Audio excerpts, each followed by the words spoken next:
Hi, my name is Maddie. What is your name? Joshua. Joshua. How long have you been homeless? Between staying in motels and staying in my car, roughly 2.5 years now. 2.5 years. And what is it like? What is it like? There you go. Well, it can be a little dangerous not having a really consistent place to stay. But oddly enough, when I first moved in here, 2016, and in the last 8 or so years I've been here, I've gained more friends in the last 2.5 years than the entire time I've been here.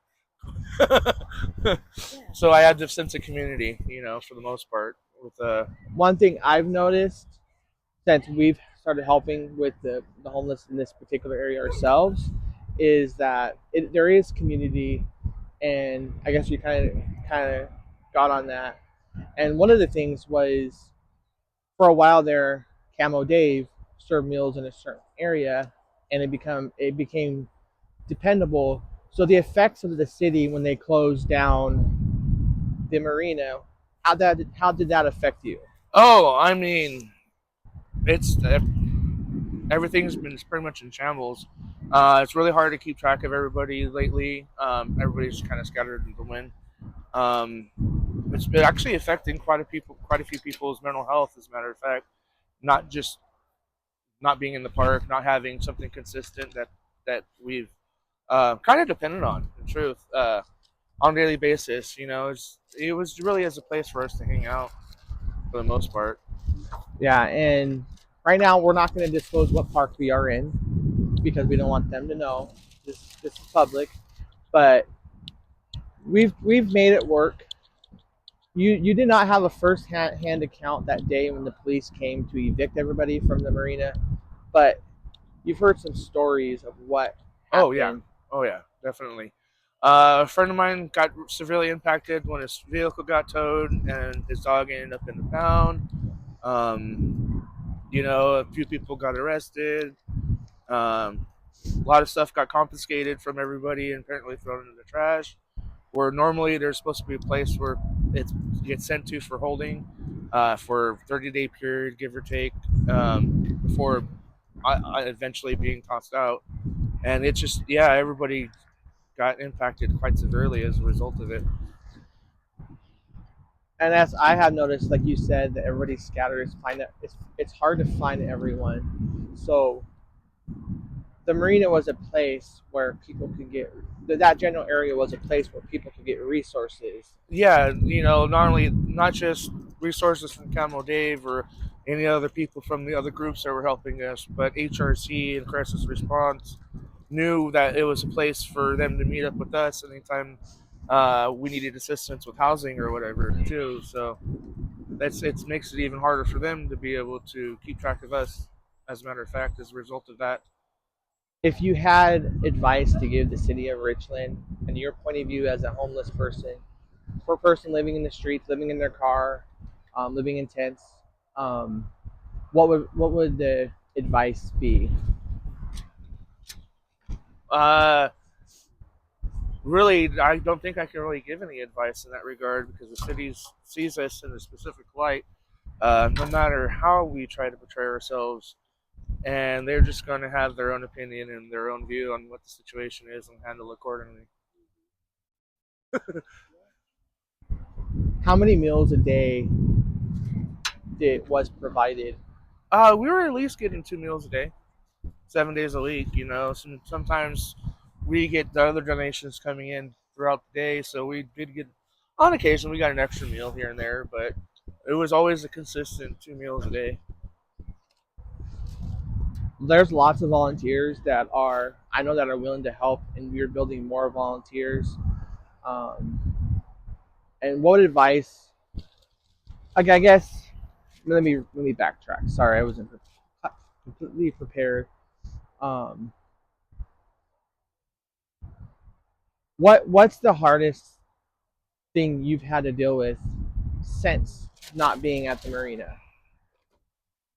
Seeing people I consider my friends and family on a consistent basis, really, and me not being able to socialize, yeah, it is affecting me, my mental health a little bit, but yeah, it's just I really um, feel displaced in that regard, and It is yeah. displacement, and Uh, everybody was displaced, including the volunteers, mhm. because we were displaced. We were like, now we have to go out and find people to serve, and it's more difficult. But we made it work. And do you feel like the city is criminalizing just trying to survive? Right. No, I agree with that entirely. I mean, the only thing I was really guilty of is sitting on S in the park during park hours. Yeah, and community taxes pay for the parks, and you're a community member still. You just don't happen to have a dwelling here to call yourself Oh yeah, yeah, home. and There's no difference. as a matter of fact, any place where I had sat or any of my friends congregated with me, we always made sure the immediate area was kept pristine as possible.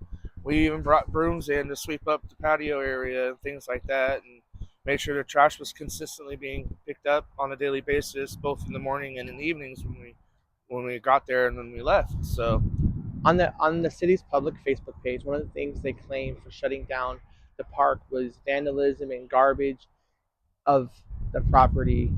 Can you give me the account to what you've seen at the park in regards to that? um, I do agree that there's some instances where people's camps did have trash in there that shouldn't have been in there, and I mean there's people tagging in the bathrooms, but it's not necessarily even the homeless people that are doing it. We get plenty of other people from the gang community and other things like that that come into the park, and a lot of their actions we get blamed for as a result. So it's really disproportionate on who's to blame and who's not to blame. We've talked about displacement and having a hard time reach the resources that volunteers are providing. With that being said, how important are the resources that are provided? Because there's a direct correlation with them shutting down the park and people not being able to have access to the resources. How vital are the resources? I mean, it's getting winter time. People are going to need warm clothes, bedding, tents, sleeping bags, tarps, especially the ones who had all of their stuff confiscated. And yeah, I mean, last I was out here last winter, and it got to be what -16 degrees during parts of it, and it was a struggle last winter. So I'd imagine it's probably going to be the same thing. And I have personally emailed the city this week as part of this story to see what they have to say. I have to check my email. I may give them a call to see if somebody will respond by phone before I post this report, um, and hopefully maybe have some answers. Any other thoughts that you might have that you want to share? Whatever the situation is, hope it gets resolved soon, and I really hope the parks do get opened up again in a timely fashion. Yes. And we're referring to the Columbia Park Yes, Marina, on Richland particularly side. in this instance. Hmm. Okay. On the Richland side specifically.